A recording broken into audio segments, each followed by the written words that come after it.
Hello नमस्कार, मैं आस्था शर्मा स्वागत करती हूँ आप सभी का गार्गी न्यूज इंडिया में। तो आइए आज की कुछ खास खबरों के बारे में जानते हैं। भारत और न्यूजीलैंड ने मुक्त व्यापार समझौते पर बातचीत पूरी होने की घोषणा की है। इस समझौते को दोनों देशों के आर्थिक और व्यापारिक संबंधों में एक बड़ा कदम माना जा रहा है। सुप्रीम कोर्ट ने प्रधानमंत्री कार्यालय द्वारा आज अजमेर शरीफ दरगाह में चादर चढ़ाने के प्रस्ताव के खिलाफ दायर की गई तत्काल सुनवाई की याचिका को सूचीबद्ध करने से इनकार कर दिया है। बांग्लादेश की पूर्व प्रधानमंत्री शेख हसीना ने भारत के साथ संबंधों में आए तनाव के लिए अंतरिम सरकार को जिम्मेदार ठहराया है। उन्होंने कहा कि मौजूदा हालात पूरी तरह से मोहम्मद यूनुस के नेतृत्व वाली अंतरिम सरकार की देन है। ऑस्ट्रेलियाई पुलिस ने दावा किया है कि बॉन्डी बीच पर पिछले सप्ताह हुए घातक सामूहिक गोलीकांड को अंजाम देने के आरोपी दो लोगों ने हमले से पहले ऑस्ट्रेलिया के ग्रामीण इलाकों में टैक्टिकल यानी रणनीतिक प्रशिक्षण लिया था।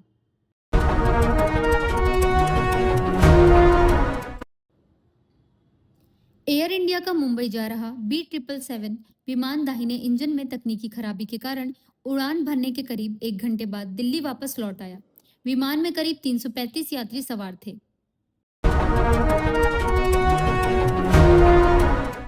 भारतीय वायुसेना के Mi-17 हेलीकॉप्टर की मदद से मध्य प्रदेश के पेंच क्षेत्र से एक बाघिन को राजस्थान ले जाया गया। बाघिन को मध्य प्रदेश के सुकात्रा हवाई पट्टे से सुरक्षित रूप से एयरलिफ्ट किया गया। राष्ट्रपति ने विकसित भारत जी राम जी विधेयक को मंजूरी दे दी है, जिसके साथ ही यह कानून बन गया है। सरकार का कहना है कि यह नया कानून ग्रामीण विकास और रोजगार सृजन के क्षेत्र में एक अहम सुधारात्मक कदम है। भारत और न्यूजीलैंड ने मुक्त व्यापार समझौते की वार्ताओं के सफलतापूर्वक संपन्न होने की घोषणा कर दी है। यह बातचीत मार्च 2025 में शुरू हुई थी, जब न्यूजीलैंड के प्रधानमंत्री क्रिस्टोफर लक्सन भारत दौरे पर आए थे और उन्होंने प्रधानमंत्री नरेंद्र मोदी से मुलाकात की थी। बेंगलुरु की एक तकनीकी कंपनी ने इलेक्ट्रिक फ्लाइंग टैक्सी के ग्राउंड टेस्टिंग की शुरुआत कर दी है। यह परीक्षण कंपनी की बेंगलुरु स्थित टेस्ट फैसिलिटी में किया गया, जहां टैक्सी के प्रमुख तकनीकी और सुरक्षा मानकों की जांच की गई। उत्तर प्रदेश विधानसभा के शीतकालीन सत्र के दूसरे दिन राजनीतिक बयानबाजी तेज हो गई। मुख्यमंत्री योगी आदित्यनाथ ने समाजवादी पार्टी पर निशाना साधते हुए कहा कि गंभीर मुद्दा आते ही भागने वाले दो नमूने हैं। सीएम योगी यह टिप्पणी समाजवादी पार्टी द्वारा कोडीन युक्त कफ सिरप के कथित अवैध कारोबार को लेकर लगाए गए आरोपों के जवाब में कर रहे थे। नेशनल हेराल्ड मामले में दिल्ली हाईकोर्ट ने सोनिया गांधी और राहुल गांधी से जवाब तलब किया है। यह नोटिस ईडी की उस याचिका पर जारी किया गया है जिसमें ईडी ने ट्रायल कोर्ट के आदेश को चुनौती दी है। पश्चिम बंगाल की मुख्यमंत्री ममता बनर्जी ने राज्य में चल रहे एसआईआर अभ्यास को लेकर चुनाव आयोग पर गंभीर आरोप लगाए हैं। उन्होंने कहा कि अब तक चुनाव आयोग द्वारा किया गया एसआईआर अभ्यास भारी त्रुटियों से भरा हुआ है। उत्तराखंड में वन भूमि पर अवैध कब्जे के मामले को लेकर सुप्रीम कोर्ट ने सख्त टिप्पणी की है। शीर्ष अदालत ने कहा है कि यह बेहद चौंकाने वाला है कि उत्तराखंड सरकार और संबंधित अधिकारी अपनी आंखों के सामने वन भूमि पर हो रहे कब्जे के बावजूद मूक दर्शक बने हुए हैं। अमेरिका में काम कर रहे कई भारतीय H-1B वीजा धारक इन दिनों गंभीर परेशानी में फंस गए हैं।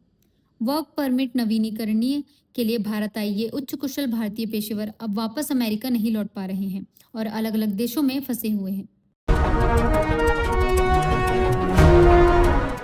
विदेश मंत्री एस जयशंकर 23 दिसंबर को प्रधानमंत्री नरेंद्र मोदी के विशेष दूत के रूप में श्रीलंका के दौरे पर जाएंगे।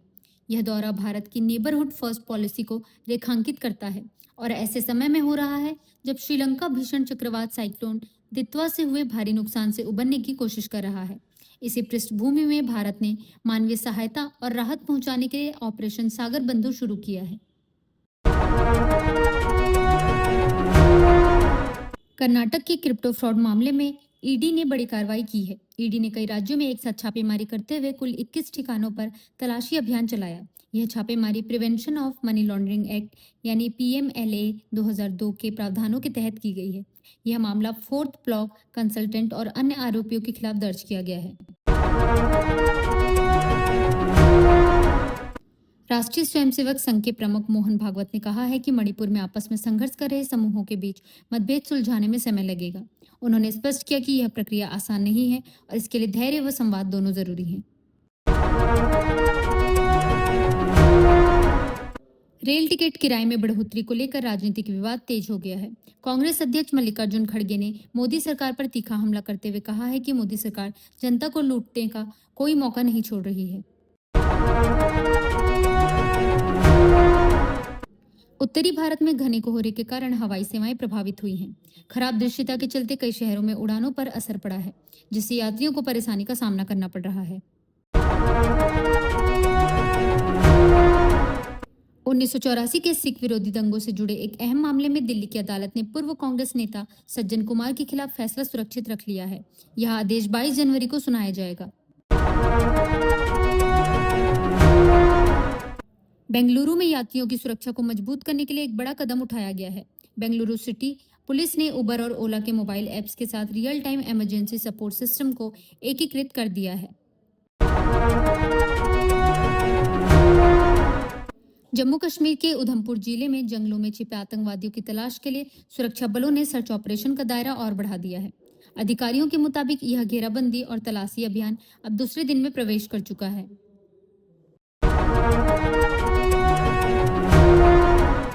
कर्नाटक के मुख्यमंत्री सिद्धारमैया ने एंटी हेट स्पीच बिल को लेकर विपक्ष पर तीखा हमला बोला है।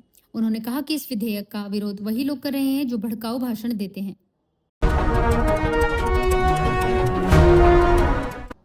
सरकार अगले साल से खुदरा महंगाई, सकल घरेलू उत्पाद और औद्योगिक उत्पादन सूचकांक के लिए नए आंकड़ों की श्रृंखला जारी करने जा रही है। आधिकारिक जानकारी के मुताबिक फरवरी से खुदरा महंगाई और जीडीपी के नए आंकड़े जारी होंगे, जबकि आईआईपी के नए आंकड़े मई 2026 से लागू किए जाएंगे। इटली के नियामक प्राधिकरण ने टेक दिग्गज एप्पल पर $11.5 करोड़ का भारी जुर्माना लगाया है। आरोप है कि एप्पल ने अपने ऐप स्टोर के जरिए यूरोपीय गोपनीयता नियमों का उल्लंघन किया है।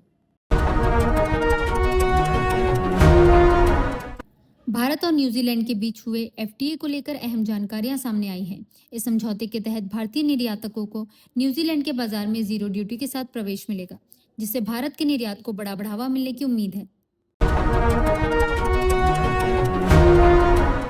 भारतीय क्रिकेट टीम के कप्तान रोहित शर्मा ने खुलासा किया है कि 2023 वनडे वर्ल्ड कप फाइनल में हार के बाद उन्होंने संन्यास लेने पर गंभीरता से विचार किया था। रोहित ने कहा कि उस हार ने उन्हें भावनात्मक रूप से काफी झकझोर दिया था।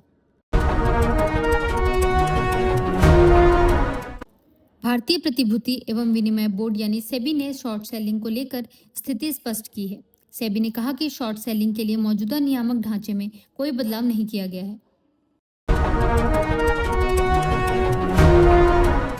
भारतीय जनता पार्टी अल्पसंख्यक मोर्चा के अध्यक्ष जमाल सिद्दीकी ने पश्चिम बंगाल की कानून व्यवस्था को लेकर मुख्यमंत्री ममता बनर्जी पर तीखा हमला बोला है।